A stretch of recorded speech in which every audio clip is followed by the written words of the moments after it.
After you die, your brain continues to work for more than 10 minutes. Our current understanding of death is very simple.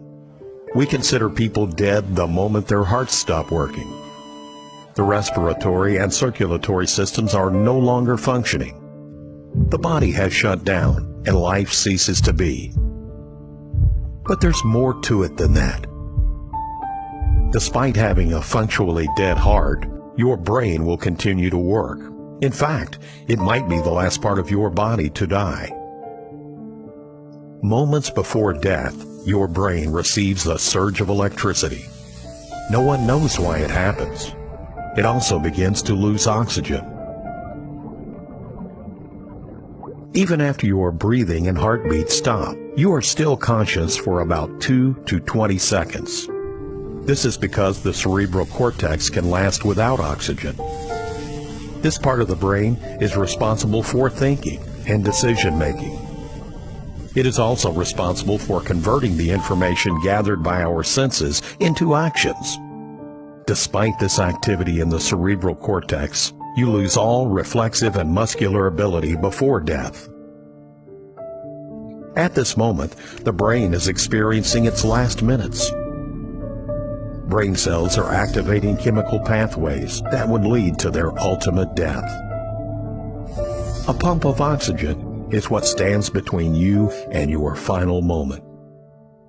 If someone manages to restart your heart through CPR or life support, your brain will receive enough oxygen to wake up again. If there is no oxygen, your brain begins to surrender. Most of your brain is now dead, but there's one final place that doesn't give up so easily. This is the memory center, which stores the most emotional memories you've ever experienced. This region in your brain is not susceptible to blood loss, even during serious injuries, and it's the last part of your brain to shut down. Before shutting down, the memory center flashes moments from your life right before your eyes.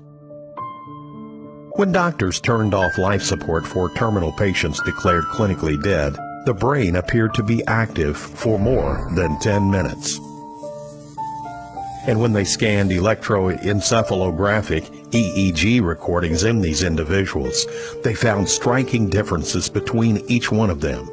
This probably means that every one of us will go through a unique experience when we die.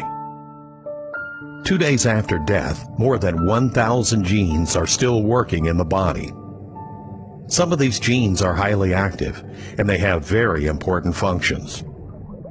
Stimulating inflammation, firing up the immune system, and counteracting stress. But some of these genes are only switched on during embryonic development. Is it possible that the body is trying to save itself from imminent death by reverting to a cellular stage? Some of these, however, promote cancer growth. Why would the body initiate cancer growth even 2 days after death? What is the purpose of promoting cancer in a dead body? Mysterious indeed. It is possible that our understanding of death is false. Is it ethical to pronounce people dead when some parts of their body are still working? And what does this mean for those whose organs are donated immediately after death? Should we be more careful when conducting autopsies on dead bodies? Only time and more research will reveal this to us.